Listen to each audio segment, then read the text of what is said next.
নমস্কার। আশা করি আপনারা সবাই ভালো আছেন, সুস্থ আছেন। এখন দৈবাসুর সম্পদ বিভাগ যোগ ১৬শ অধ্যায়। আমি বুদ্ধেশ্বর রাউত, উচিলদহ, উত্তর ২৪ পরগনা, পশ্চিমবঙ্গ, ভারত। যদি আমার ভিডিও ভালো লাগে আপনারা লাইক, কমেন্ট, শেয়ার করে নতুনদের মধ্যে ছড়িয়ে দেবেন আর আমাকে ফলো করে রাখবেন পরবর্তী ভিডিওগুলো পাওয়ার জন্য। গ্রামীণ যেসব সমস্যা বা গ্রামীণ জীবনযাত্রা ও গীতা পাঠ এগুলো আমি বিশেষ করে থাকি এই সোশ্যাল মিডিয়ায় এসে। তা এখন পড়ব, আমি গীতা পাঠ করব। আপনারা কি একটু শুনতে ইচ্ছুক আছেন? তাহলে শুনুন মন দিয়ে।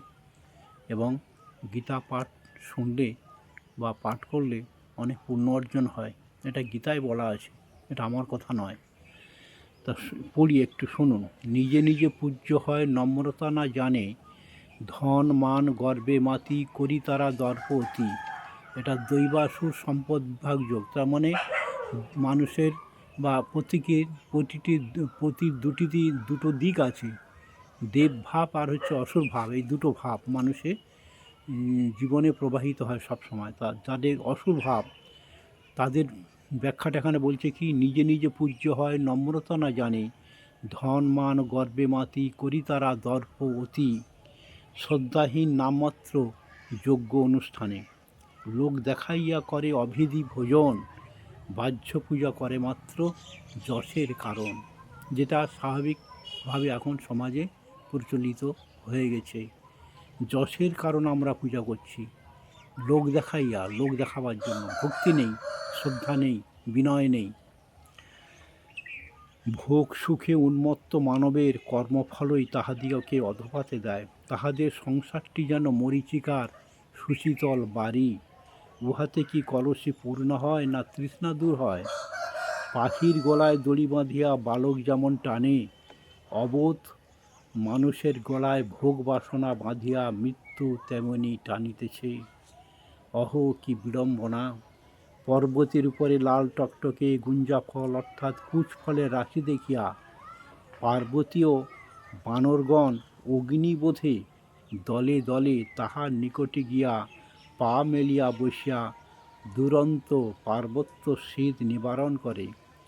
লাল টকটকে কামিনী কাঞ্চনের রাশি দেখিয়া অবোধ মনুষ্য সুখ বোধে তাহার কাছে বসিয়া জাগতিক দুঃখ নিবারণ করে। গুঞ্জা ফলে যতটুকু শীত ভাঙে, কামিনী কাঞ্চন উপভোগেও ততটুকু দুঃখ দূর হয় মাত্র। তাহলে বোঝা গেল কি বলছে এখানে। অহংকার বলদর্প কাম ক্রোধে মাতি, আমি যে তাদের দেহে আমি অপর দেহে, না জানিয়া হিংসা মোরে করে দিবারাতি। না বুঝি সাধুর তত্ত্ব অহংকার ভরে, পবিত্র সাধুর গুণে দোষারোপ করে। হিংসাকারী ক্রূর সেই নরাধম নরে, ফেলিয়া দুঃখের মাঝে শিক্ষা দিতে প্রতি কাজে। অর্জুন অসুর জন্ম দেই নিম্ন স্তরে, আমি ধরে থাকি তারা না দেখে আমায়, কর্মচক্রে পাকে পাকে অধমুখে ধায়। কাম ক্রোধ লোভ তিন নরকের দ্বার, ইহারা গাণ্ডীবধারী আত্মজ্ঞান নাশকারী। তাই তুমি এই তিনে করো পরিহার। এই তিন দ্বারে যিনি পান পরিত্রাণ, নিজ হিত সাধি শেষে বিষ্ণুপদ পান।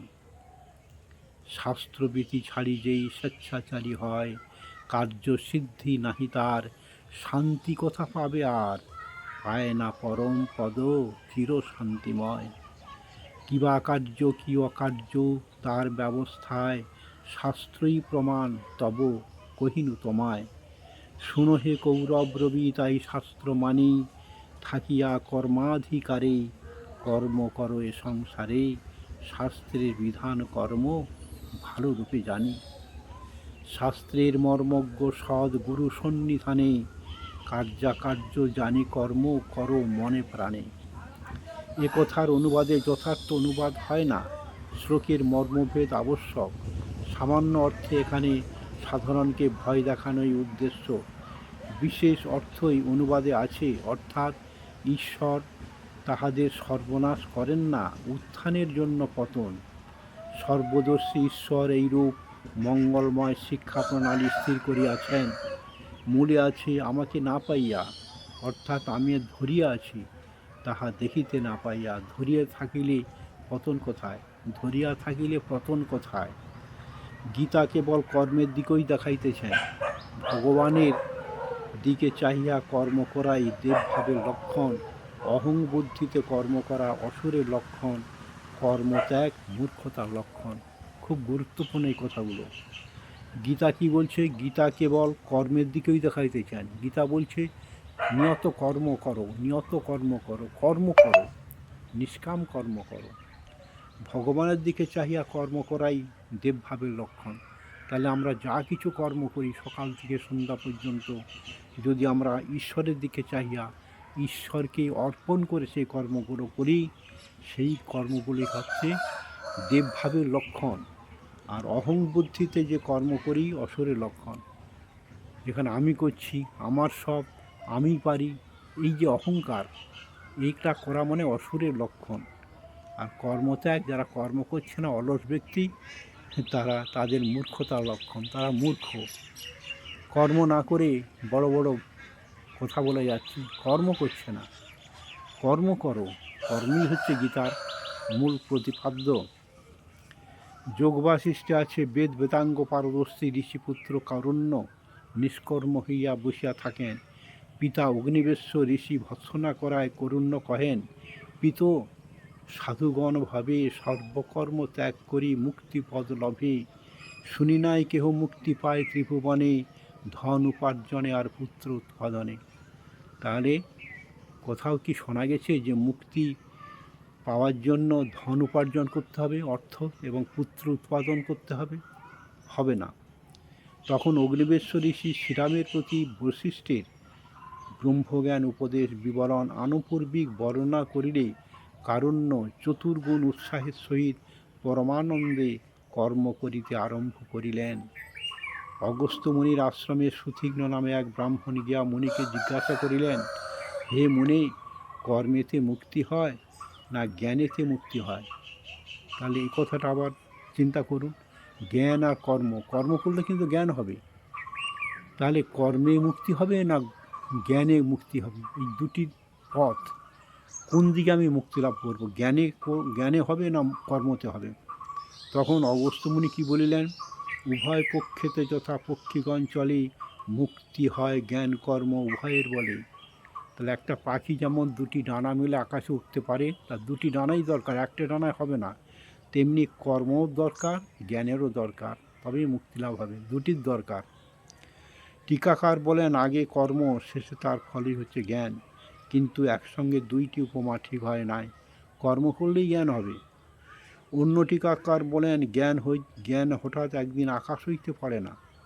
কর্মের সঙ্গে সঙ্গে জ্ঞান বীজ অঙ্কুরিত হয় ও ক্রমশ বিকাশ পায়। এই উপমায় ঠিক হইয়াছি। তাই গীতায় জ্ঞান, ভক্তি ও কর্মের ওতপ্রোতভাবে চলিয়াছে। কিন্তু সে কোন কর্ম? গীতা ও যোগ বাশিষ্ঠ কর্ম শব্দে সংসার কর্ম, ধর্মকর্ম, যোগকর্ম সমস্তই বুঝাইতেছেন, কিন্তু দেবভাবে করিতে বলিয়াছেন। তাহলে কর্ম বলতে এখানে কি সব কর্ম কি বলা হয়েছে? সুতরাং যে কর্ম করো সেগুলো ঈশ্বরের থেকে সে কর্মটা করো, ঈশ্বরকে অর্পণ করে করো, তাহলে তোমার দেবভাব বিকশিত হবে। ঈশ্বরের তরে কর্ম করো নিরন্তর, ঈশ্বরের যে পরিণাম পরব্রহ্ম তার নাম, কর্ম করো কর্মে বাড়ে ব্রহ্ম কলেবর। গুটি পোকা লালার দ্বারা এবং মনুষ্য লালসার দ্বারা গুটি প্রস্তুত করিয়া তন্মধ্যে বদ্ধ হয়।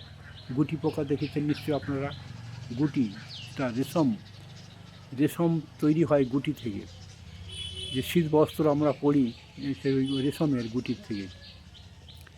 গুটি পোকা কী করে, নিজের লালার দ্বারা নিজে আবদ্ধ হয়ে পড়ে সেই গুটির মধ্যে।